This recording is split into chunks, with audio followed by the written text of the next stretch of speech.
Tiens, on va s'intéresser à Manchester City. Pourquoi la finale de la Ligue des Champions? Bien sûr, contre l'Inter Milan, c'est le 10 juin. Vous pourrez d'ailleurs la suivre en direct et en intégralité sur Europe 1. Et l'entraîneur, Pep Guardiola, bien lui, s'appuie. Il est solide. Il affirme qu'il ne partira pas. Il est bien décidé à empiler pour une 8e saison avec les Citizens. On va l'écouter. Actuellement, je ne pense pas à quitter Manchester City, mais qui sait, je n'ai pas envie d'y penser. Mais j'aimerais continuer à travailler ici la saison prochaine, indépendamment des résultats, j'aimerais rester. Je ne sais pas ce que ça va donner de gagner ou de perdre les 2 finales à venir. J'ai un contrat et lorsque je signe, je veux respecter le club. Je resterai la saison prochaine, même si la Première Ligue nous inflige une centaine d'infractions. Ne vous inquiétez pas, nous serons là. Voilà, Pep Guardiola, solide sur les appuis, je le disais, voilà, qui plante le décor, même pas peur, j'ai envie de rester, Dominique Grimaud. On a envie qu'il reste aussi, surtout. Ouais, on a envie qu'il reste. Parce que c'est vrai, on en a beaucoup parlé sur cette antenne et sur d'autres, que le dernier match, le match le plus récent que tout le monde a vu contre le Real Madrid, moi, à titre personnel, j'avoue que je n'avais pas vu cela depuis très longtemps, une telle domination écrasante devant le Real Madrid, l'équipe championne d'Europe en titre. Donc voilà, Guardiola, il a déjà depuis 8 saisons. Ouais, ça va être sa 8e saison. Il gagne à peu près tous les championnats de Première Ligue. Là, il est parti pour faire un triplé historique. Pour faire un triplé. Attendons quand même, parce que la finale, on a le temps d'en reparler, c'est le 10 juin. Ce ne sera pas si simple que ça devant l'Inter, me semble-t-il. Hein. Mais pour revenir est-ce que c'est le début d'une dynastie avec Pep Guardiola? C'est-à-dire une nouvelle ère qui démarre? Non, une dynastie peut-être pas. En revanche, encore 2-3 saisons, ça me paraît absolument évident. Dynastie, c'est long quand même. Ouais. Et je vois pas... Déjà que City remporte au moins une première Ligue des Champions, et ça serait formidable et pour City et surtout pour Pep Guardiola, qui la dernière gagnée avec le Barça, c'était en 2011, non? En 2011. Donc ça remonte déjà à 12-13 ans.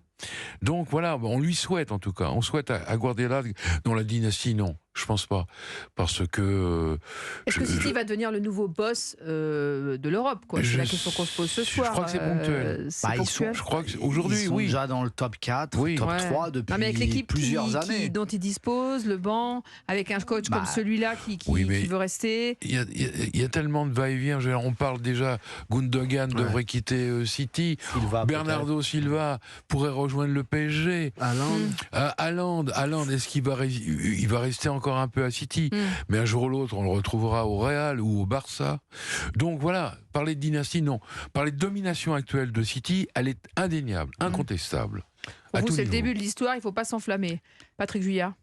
Moi, je pense qu'il dit quels que soient les résultats. C'est-à-dire, effectivement, s'il fait un doublé, voire un triplé, c'est-à-dire si le championnat c'est fait, il lui reste les 2 finales de coupe, il peut faire un triplé extraordinaire que très peu de coachs ont fait, en particulier en Angleterre où c'est très disputé. Il pourrait aussi se dire je ferai jamais mieux, je change de club en partant au sommet de ma gloire à City. Mais d'abord, je suis pas certain qu'il a pensé à l'avenir et qu'il a déjà une piste d'atterrissage s'il venait à quitter City. Et ensuite, il va être sûrement, s'il réussit ce triplé-là, il va être motivé pour garder ses titres. C'est-à-dire le challenge, ça va être maintenant, comment on peut conserver la Ligue des Champions? Très peu d'entraîneurs l'ont fait, donc ça peut être aussi une manière de se remettre dans un nouveau cycle vertueux, si on peut dire.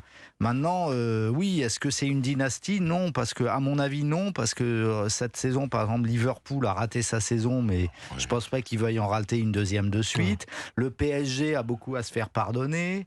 On a vu les clubs italiens qui revenaient, ils vont vouloir rester au sommet. Le Bayern Munich va vouloir se rattraper après une saison quand même décevante où ils risquent même de perdre leur premier titre depuis plus de 10 ans. Donc, le Barça. Le Barça remonte. Le Real n'est pas fini non plus. Donc il y a quand même...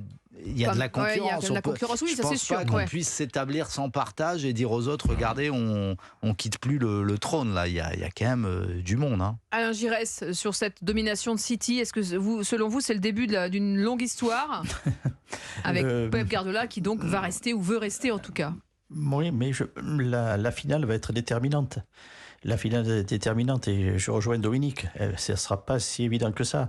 pour Manchester, évidemment, au vu de leur match, mais de leur match à domicile. Hein. On a vu que des matchs à l'extérieur avaient été un peu plus poussifs. Donc, on les attend là parce que ils sont quand même, ils restent sur deux échecs en finale de Ligue des Champions. 2 échecs.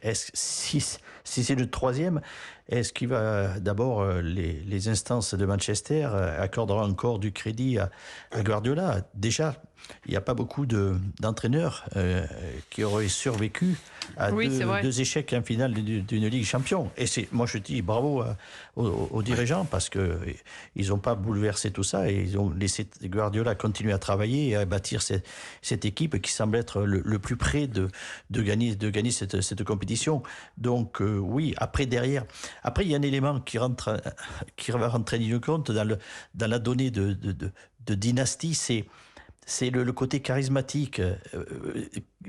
À Manchester, ça reste Manchester United qui est plus charismatique. Il y a autre chose.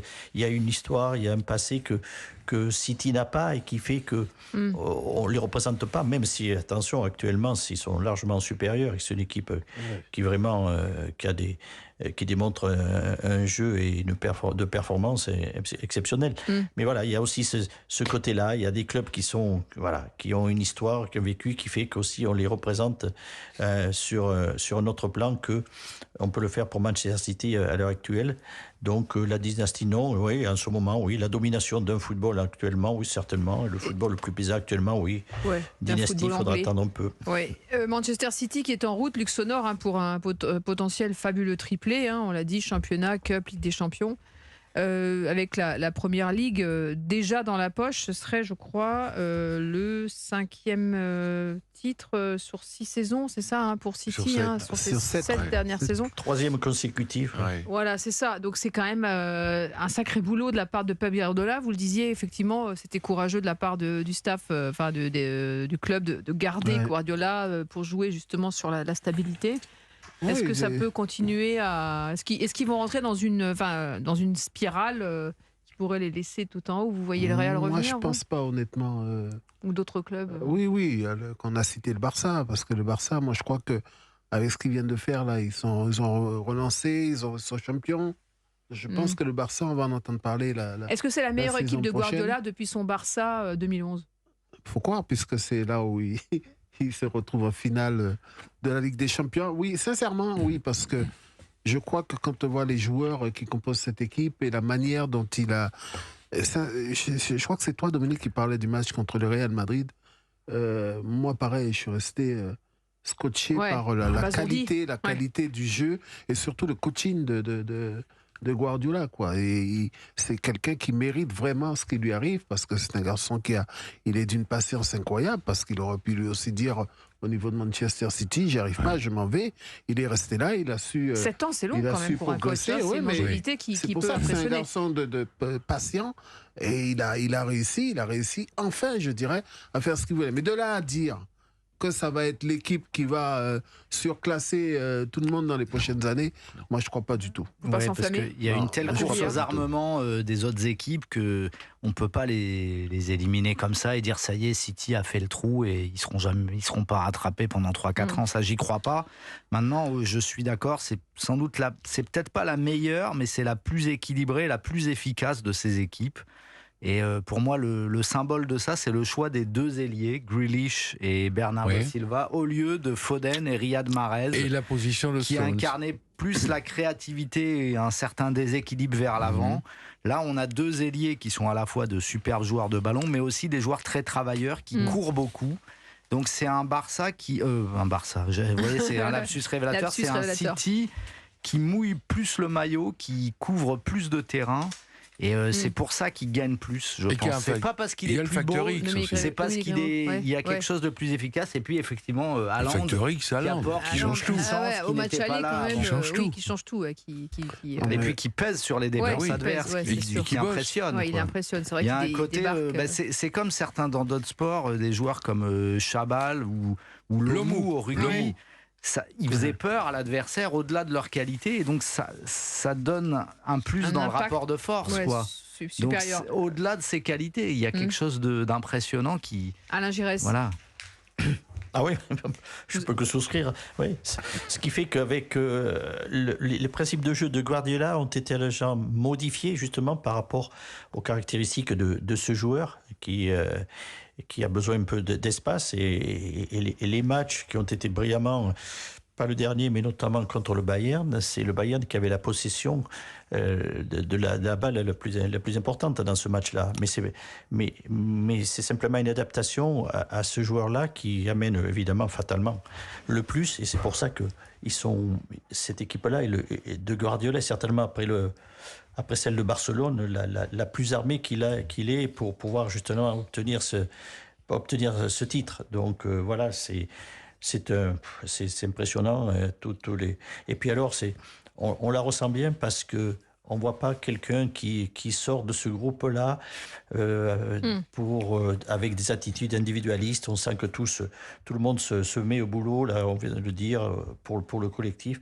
Il y a une unité là, dans le travail, dans le fonctionnement. Voilà, pour le moment, c'est bien huilé.